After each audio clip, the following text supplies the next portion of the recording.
Mancha, conta um pouquinho, né, pra gente, um pouco sobre você. Se tem como você falar do Mancha sem falar do Botafogo, pra você se apresentar um pouco. Então, meu nome é Rodrigo, né? Sou mais conhecido como Mancha. Acho que, para me apresentar hoje, primeiro eu sou pai de 2 meninos lindos que estão aqui. Eu sou bacharel em Direito, mas nunca exerci. Eu sou assessor legislativo, fiz política a minha vida inteira e continuo fazendo isso. Então, eu sou assessor de um vereador da cidade do Rio de Janeiro. E, paralelo a isso, dediquei minha vida ao Botafogo desde que eu me entendo por gente. Frequento a arquibancada desde a barriga da minha mãe. E nada me dá mais prazer do que torcer pelo Botafogo. E ainda sem entrar no lance da Libertadores, sem a gente dar spoiler do que a gente vai falar, porque eu acho que tá relacionado, mas você falou que vai na arquibancada desde a barriga da sua mãe. Como é que você foi escolhido, então? Assim? Então, vamos lá. A minha história tem muito a ver com a do meu pai, né? Eu sou escolhido porque, na verdade, eu não tive opção. Meu pai era um botafoguense fanático, assim como eu, e eu herdei essa paixão do meu pai. Então, desde que eu nasci, eu já frequentava, meu pai sempre frequentou a arquibancada, e aí eu frequentava desde a barriga da minha mãe, e isso passou dele para mim. Ele costuma dizer que o meu primeiro jogo foi o último jogo do estádio Marechal Hermes, né? O Mané Garrincha, que foi 1-0 Botafogo em cima do Goitacás, um time lá de Campos de Goitacazes. Sou de lá. De Campos. E aí foi o último jogo, então pra mim ficou o registro desse jogo, que foi o último jogo de Marechal Hermes, que eu tenho um carinho especial, já trabalhei ali por Marechal Hermes. E infelizmente hoje tá subutilizado pra caramba, sim, mas tem uma história muito maneira lá de Marechal, tem bastante botafoguense. Então foi assim. E aí frequentei os jogos do Botafogo até o início da minha adolescência com meu pai. Meu pai se separa da minha mãe, na verdade, quando eu tinha 8 anos. E aí eu fico meio que órfão, porque ele tava um pouco mais distante, eu não ia com a mesma frequência, porque a gente ia praticamente a todos os jogos. E aí eu sou meio que adotado, né? Tem um vizinho meu que eu sempre cito nos podcasts que eu participo, que era o Celso, que era pai do meu amigo Roberto, que tinha a mesma idade, também era botafoguense. E aí eu passo aí muito com ele e com a galera da rua. E aí eu juntava dinheiro e pagava pros meus vizinhos me levarem pro estádio. Aí a galera que nem era botafoguense me levava. Tem vários episódios assim que eu lembro de Tricolor me levar, e eu ficava esperando os clássicos pra eu pagar pro cara ir. Aí o cara me levava e falava, mãe, eu vou com fulano. Aí, não, beleza. E aí eu sempre fui um moleque muito precoce, né? E aí com 12 anos eu tinha certeza que eu já era homem. Com 12 anos foi a primeira vez que eu fugi pra ir pro Maracanã. E aí nunca mais parei. Com 12 anos, pô, isso foi em 97. E com 13, em 98, eu já entro pra torcida organizada e nunca mais paro. Caramba, com 13 anos. E você 98. com 2 filhos, conta um pouco, tá nem dando roteiro, saindo aqui do roteiro. Tomara que ele não use minha história pra fazer a mesma besteira, né? Se ele usar, fala assim, pai, você contou isso em todos os podcasts, tenho aqui um álibi. Eu acho que eu vou ser apesar de ter muito carinho pelo meu pai, eu acho que eu vou ser um pai mais presente. Ele já frequenta, né? Vai continuar frequentando. Sim. Não vai precisar fugir de casa pra ele. Não vai precisar fugir, vai com a gente. Isso daí é o nosso hobby predileto também. Tenho certeza que a gente vai continuar fazendo isso em família. Sim. E aí eles vão virar adulto e... Não vou precisar fugir de casa, a paixão e o nosso hobby vai continuar, tenho certeza. Tá bom. Também se seu pai não for, tem um monte de tia pra te levar.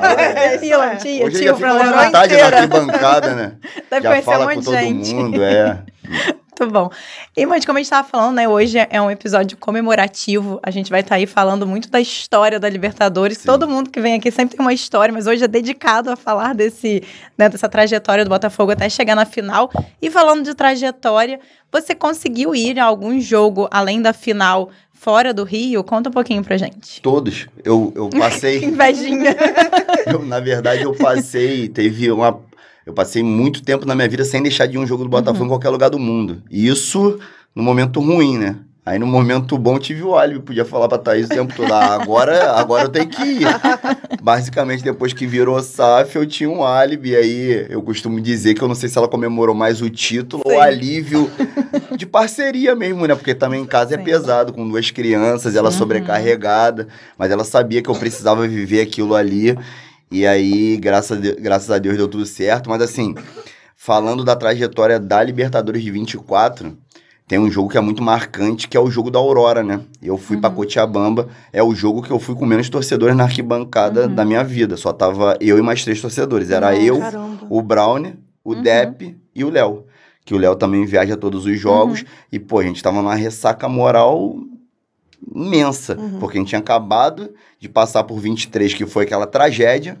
E aí, por incrível que pareça, a gente não vai pra fase de grupo, a gente vai pra pré-Libertadores.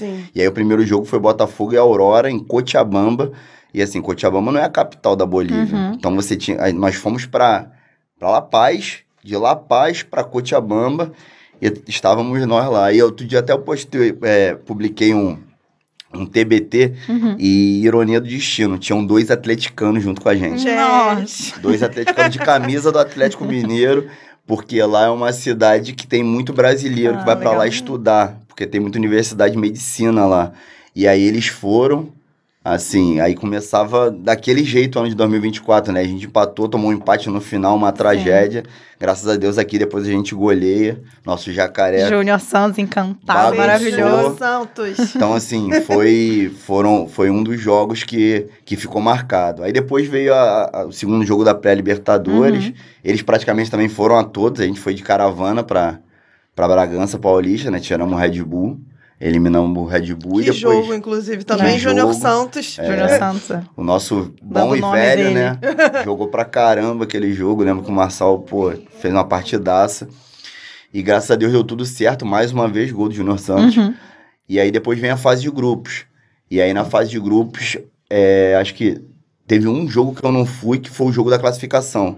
Que quem foi a Lívia, que é uma das diretoras da torcida. Ela foi, a Fogoró tem 12 anos de existência e nunca deixou de ir um jogo em qualquer lugar do mundo.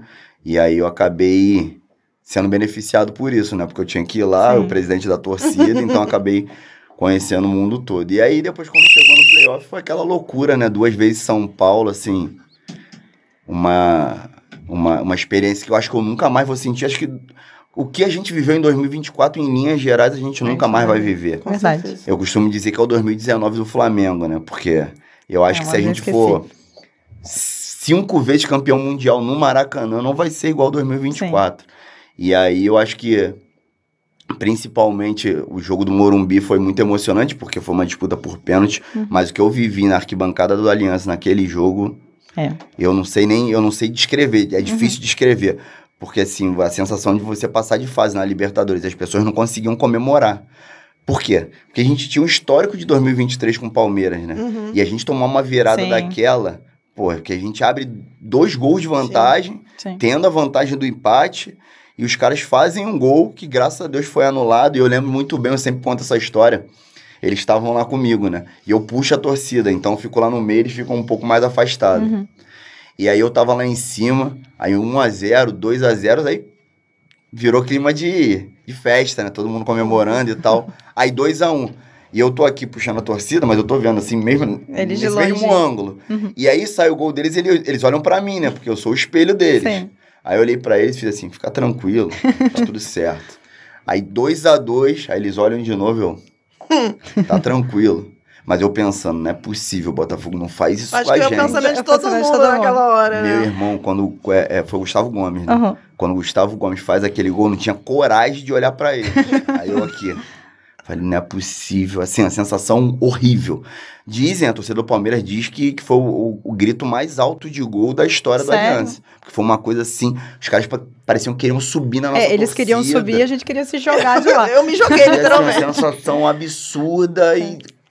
Enfim, anularam o gol. E ainda tem a falta do Gustavo Menino, né? Sim, que foi o Gabriel final. Menino. Bateu bem na travezinha. Gostou desse vídeo? Aproveita para se inscrever aqui no canal e acompanhar o Mais 7 Podcast.